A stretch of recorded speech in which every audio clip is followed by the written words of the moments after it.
전능하사 천지를 만드신 하나님 아버지를 내가 믿사오며 그 외아들 우리 주 예수 그리스도를 믿사오니 이는 성령으로 잉태하사 동정녀 마리아에게 나시고 본디오 빌라도에게 고난을 받으사 십자가에 못 박혀 죽으시고 장사한 지 사흘 만에 죽은 자 가운데서 다시 살아나시며 하늘에 오르사 전능하신 하나님 우편에 앉아 계시다가 저리로서 산자와 죽은 자를 심판하러 오시리라. 성령을 믿사오며 거룩한 공회와 성도가 서로 교통하는 것과 죄를 사하여 주시는 것과 몸이 다시 사는 것과 영원히 사는 것을 믿사옵나이다. 아멘. 오늘 우리에게 주신 하나님의 말씀은 시편 5편 8절에서 12절까지 말씀입니다. 시편 5편 8절에서 12절입니다. 여호와여 나의 원수들로 말미암아 주의 의로 나를 인도하시고 주의 길을 내 목전에 곧게 하소서. 그들의 입에 신실함이 없고 그들의 심중이 심히 악하며 그들의 목구멍은 열린 무덤 같고 그들의 혀로는 아첨 하나이다. 하나님이여 그들의 정죄하사 자기의 꾀에 빠지게 하시고 그 많은 허물로 말미암아 그들을 쫓아내소서. 그들이 주를 배역함이니이다. 그러나 주께 피하는 모든 사람은 다 기뻐하며 주의 보호로 말미암아 영원히 기뻐 외치고 주의 이름을 사랑하는 자들은 주를 즐거워하리이다. 여호와여 주는 의인에게 복을 주시고 방패로 함같이 은혜로 그를 호위하시리이다. 아멘. 네, 오늘은 이 영국 성지순례 첫째 날인데 지금 제가 원래 따로 늦게 티켓팅을 해서 따로 혼자 와서 여기 에딘버러라고 하는 이곳에 공항에서 팀을 기다리면서 녹음을 하고 있어서 지금 공항에서 방송도 할 수도 있고 또 좀 시끄러울 수도 있는데 아무튼 여기서 녹음을 하고 있습니다. 오늘 시편 5편 8절부터 12절까지 말씀을 함께 보고 있는데 다윗의 아침 기도라는 이 시편 5편의 마지막 부분을 함께 살펴봅니다. 다윗은 고난 가운데 원수들이 자기를 쫓아다니는 가운데에서 8절에 이렇게 고백합니다. 여호와여 나의 원수들로 말미암아 주의 의로 나를 인도하시고 주의 길을 내 목전에 곧게 하소서. 다윗은 하나님이 행하시는 모든 일은 항상 선하시고 또 하나님이 인도하시는 모든 길은 선한 길, 의로운 길이라고 지금 고백을 하고 있습니다. 다윗은 자기가 죄를 지은 것도 아니고 그렇지만 고난을 당하고 있고 그 고난 가운데 있으면서 그러나 하나님을 원망하지 않고 이 모든 길들이 하나님의 선하신 계획 안에 있음을 고백하고 있습니다. 우리가 잘 아는 시편 23편에도 보면 3절에 내 영혼을 소생시키시고 자기의 이름을 위하여 의의 길로 인도하시는도다. 이렇게 다윗이 고백합니다. 다윗이 시편 23편을 쓸 때에도 그의 상황은 사망의 음침한 골짜기를 다니는 것 같은 그런 어려운 상황이었어요. 그런데도 불구하고 자기 이름을 위하여 의의 길로 하나님이 자기를 인도하신다고 고백하고 있습니다. 다윗의 이 고백은 하나님이 인도하시는 모든 길, 결국에 하나님께서 자기를 인도해 가시는 그 모든 길은 하나님의 영광을 나타내는 데 쓰임을 받게 될 것이라고 고백을 하고 있는 것이죠. 우리는 내가 계획한 나의 길을 가려고 하면서 하나님께 내 길을 잘 갈 수 있도록 도와달라 이렇게 하나님께 요구할 때가 많습니다. 많은 사람들이 그런 방식을 가지고 하나님을 찾고 또 그런 방식으로 하나님께 나아갑니다. 그러나 그것은 믿음의 길이 아니고 또 의롭고 선한 길도 아니죠. 우리는 다윗처럼 주님의 의로운 길로 나를 인도해 달라고 기도해야 하는 것입니다. 주님의 의로운 길, 주님이 생각하시는 선하신 길은 내가 가기에 좋은 길이 아닐 수도 있고 평탄한 길이 아닐 수가 있습니다. 오히려 평탄하지 않고 좋지 않은 경우가 더 많죠. 왜냐하면 그 길을 걸으면서 하나님은 우리의 불의하고 또 우리의 부족한 부분을 다듬어 가시고 연단하시기 때문입니다. 하지만 그 길에서 만나는 여러 가지 고난과 나를 힘들게 하는 사람들을 견뎌내는 것은 결코 쉬운 일은 아닙니다. 그것이 비록 하나님의 길이고 하나님의 선하시고 의로우신 나를 연단하시는 길이라고 하지만 그 길에서 만나는 고난과 또 사람들로 인한 역경 이런 것들은 결코 쉬운 일이 아니죠. 그럴 때 다윗도 그 모든 고난과 아픈 마음을 하나님께 기도로 올려드렸습니다. 우리는 우리의 상처와 아픔을 누군가가 알아주고 들어주고 또 위로해 줄 것 줄 것이라고 생각하고 사람들에게 그런 나의 상처와 아픔을 알아주기를 바라고 그런 것들을 인정해 주기를 바랄 때가 많습니다. 하지만 사람은 그 모든 상황과 하나님의 길을 다 알 수 없기 때문에 온전한 조언을 해줄 수도 없고 위로를 해줄 수도 없습니다. 욥이 고난을 당했을 때도 보면 욥이 고난을 당했을 때 위로한다고 왔던 그의 친구들은 오히려 욥을 위로하기보다는 욥을 고통스럽게 하고 또 욥을 고발하고 또 욥을 정죄하고 그런 모습을 보게 되죠. 하나님이 그 고난을 나에게 허락하셨다면 내가 걷는 그 길이 하나님의 의의 길이고 하나님의 선을 이루기 위한 하나님의 영광을 위한 그 길이라면 그 길에서 만나는 고난과 또 어려움 이런 것들은 당연히 하나님께 말씀을 드리는 게 맞죠. 하나님께서 내 길을 잘 아시고 내 상황을 잘 아시고 또 내가 어떤 부분에 연단을 받고 어떤 부분을 다듬어줘야 하는지를 하나님께서 아시기 때문에 하나님께 기도할 때 어떻게 무엇을 내가 해야 할지를 하나님께서 내게 말씀해 주시는 것입니다.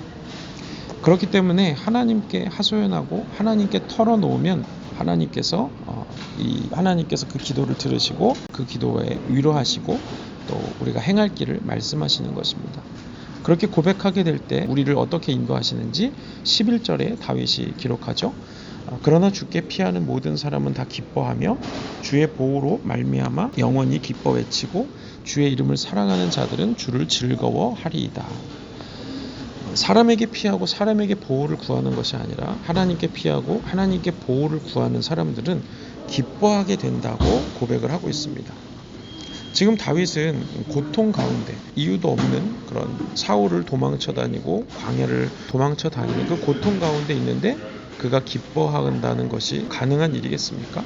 그런데 하나님이 자기를 어떤 길로 인도하시고 그리고 그 길 끝에 결국 어떤 것이 기다리고 있는지 알 수 있다면 기뻐할 수 있는 것이죠. 마태복음에도 보면 마태복음 5장 11절에 나로 말미암아 너희를 욕하고 박해하고 거짓으로 너희를 거슬러 모든 악한 말을 할 때에는 너희에게 복이 있나니 기뻐하고 즐거워하라. 하늘에서 너희 상이 큼이라. 너희 전에 있던 선지자들도 이같이 박해하였느니라. 이렇게 말씀하고 있습니다. 예수님께서 주님을 위해 고난을 당하면 오히려 기뻐하라고 말씀하십니다. 그리고 그것이 우리의 복이고 우리가 하늘에서 받을 상이라고 말씀하시는 것입니다. 상을 얻기 위해서는 남들이 하지 않는 훈련을 해야 하고 또 남들이 받지 않는 연단을 지나야 합니다. 훈련과 연단을 지나면서 힘들다고 투덜거리고 불평하고 원망하면서 그 훈련을 지나지 않으려고 하는 사람은 상받기에 합당하지 않습니다. 힘든 훈련과 연단에 비례해서 주어지는 상은 그만큼 더 귀하고 그만큼 더 복된 것입니다. 그래서 다윗이 마지막 12절에서 이렇게 고백을 합니다. 여호와여 주는 의인에게 복을 주시고 방패로 함같이 은혜로 그를 호위하시리이다. 다윗은 사무엘을 통해서 하나님께서 자기에게 기름을 부으시고 자기를 이스라엘 왕으로 세우셔서 장차 이스라엘을 다스리기 위해 하나님께서 자기를 연단하신다는 사실을 알고 있었습니다. 그리고 지금 자기가 당하는 고난은 그 이스라엘의 왕이 되기 위해서 받아야 하는 연단이고 또 한 나라를 다스릴 사람으로 또 마음의 넓이와 또 그릇을 키워야 하는 그런 연단이라는 것을 알고 있기 때문에 그 길이 복된 길이고 은혜의 길이라는 것을 알고 있었습니다. 그래서 그 고난의 길을 가지만 고난의 길이 결국 고난으로 끝나는 것이 아니고 하나님이 기름 부으신 상급이 있는 길이라는 것을 알고 있었다는 것이죠. 그런데 우리도 신약 시대를 살고 있는 우리도 이미 우리의 결국을 알고 있습니다. 예수 그리스도 안에서 우리가 예수님을 믿음으로 인해서 성령이 내 안에 거하시게 되면 우리 그리스도인들도 역시 기름 부음 받은 자들입니다. 그리스도인이라는 말 자체가 기름 부음 받은 자들이라는 뜻이라고 말씀을 드렸죠.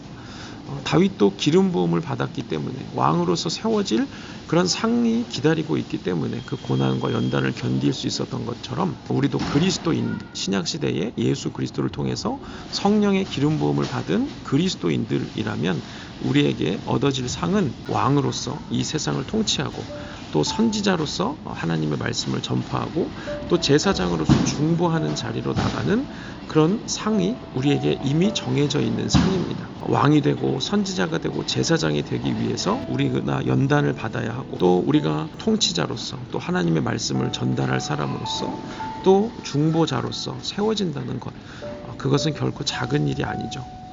이 세상에서 받을 수 있는 가장 큰 상급, 그것이 바로 그리스도인의 상급인 것입니다. 그렇기 위해서 그 엄청난 상급이 우리를 기다리고 있기 때문에 우리 그리스도인들이 받아야 하는 연단은 결코 작지 않다는 것입니다. 그러나 그 연단이 고난으로 끝나는 것이 아니라 우리가 바랄 상을 기다리고 또 우리를 정말 왕으로서 선지자로서 제사장으로서 세우셔서 하나님의 나라의 영광을 위해서 쓰실 것이라는 그런 소망이 있다면 우리가 주의 길을 걸을 때 기쁘고 복되게 그 상황과 환경에 상관없이 장차 우리에게 주어질 영광을 바라보며 그 복된 길을 걸을 수 있게 될 것입니다. 우리 모든 성도들이 부으시는 교회 성도들이 정말 그리스도인으로서의 정체성, 하나님께서 나에게 기름 부으셔서 왕으로 제사장으로 선지자로 나를 세우시고 계시다는 정체성을 붙들고 어떤 고난이 와도 하나님께 그 모든 것들을 고백하고 내려놓고 하나님께 이야기하면서 하나님께서 어떻게 행하시기를 기뻐하시고 원하시는지를 묻고 그 길을 따라 걸을 수 있는 복된 성도들 되시기를 주님의 이름으로 축복합니다. 아멘. 기도하겠습니다. 하나님, 오늘 우리가 다윗의 아침 기도 또 마지막 부분을 통해서 다윗의 믿음을 함께 나누었습니다. 그가 비록 고난 가운데 있었지만 그가 걷고 있는 길은 하나님께서 인도하시는 의의 길이었고 선한 길이라는 것을 다윗은 알고 있었습니다. 그가 비록 사울에게 쫓겨서 어려운 상황을 당하고 있지만 하나님께서 그에게 이미 기름 부으셔서 그를 이스라엘의 왕으로 세우셨고 또 한 나라의 왕이 되기 위해서 다듬어져야 되고 연단받아야 될 부분들이 있다는 것을 알기에 다윗은 그 고난을 기쁨으로 견뎌내고 또 어려울 때 하나님께 간구함으로 하나님께로부터 방법과 또 위로를 얻는 그런 믿음의 사람이었음을 우리가 보게 됩니다. 하나님, 우리도 그리스도인으로서 기름 부음 받으신 왕으로서 또 선지자로서 제사장으로서 기름 부음 받으신 예수 그리스도의 사람들로 성령이 우리에게 부어지고 성령의 기름으로 우리도 왕으로 제사장으로 선지자로 세우실 텐데 하나님 그런 자리에 우리가 서기 위해서 우리가 연단과 고난의 시간을 지나겠지만 그 모든 것을 기쁨으로 여기고 또 장차 우리가 받을 영광과 비교할 수 없는 그 고난을 잘 이겨나갈 수 있는 성도들 될 수 있도록 인도하여 주시옵소서. 행여 그 고난의 길에 힘들고 어려울 때 사람을 찾는 것이 아니라 하나님께 묻고 하나님께 의지할 수 있는 저희들 되기 원합니다. 이제는 우리 구주 예수 그리스도의 은혜와 하나님 아버지의 사랑과 성령의 교통하심이 하나님 앞에서 왕으로 제사장으로 선지자로 놀라운 영광의 상급을 기다리며 살아가는 우리 모든 성도들, 부으시는 교회 성도들 머리 위에 어떤 고난이 와도 기쁘게 견디고 하나님께 이야기하기를 원하는 결단하는 모든 성도들 머리 위에 이제로부터 영원토록 함께 하시기를 간절히 축원하옵나이다. 아멘. 감사합니다. 내일 새벽에 또 이렇게 녹음을 해서 내일 새벽에 만나도록 하겠습니다. 이제 12일 동안 여기서 지내게 되는데 계속 기도해 주시고 저도 하나님께서 보여주시고 또 배우게 하시는 것들을 많이 배우고 또 보고 돌아가도록 하겠습니다. 오늘 하루도 믿음으로 승리하시기 바랍니다. 감사합니다.